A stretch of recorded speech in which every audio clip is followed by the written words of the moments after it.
همون دختری که شب زود میخوابه چون صبح زود باید بره سر کار، همونی که با سختی درس میخونه، همونی که هدف داره، همونی که با هر چیزی دنبال فالو شدن نیست، همونی که اصیل بودن رفتارش از اصل بودن لباسش براش مهمتره، همونی که تلاش نمیکنه تو چشم باشه، همونی که باهاش میشه قدم زد، همونی که جز غیبت کردن هم حرف داره واسه گفتن، همونی که عقده پریدن با پسرای پولدار و معروف رو نداره، همونی که دستش تو جیب خودشه، همونی که از اول متن داره میگه این که با منه، آره با تو هم، دمت گرم دختر.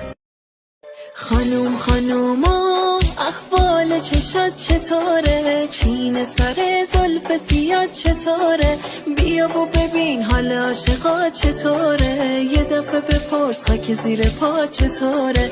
بیا و ببین حال عاشقات چطوره؟ یه دفعه بپرس خاک زیر پا چطوره؟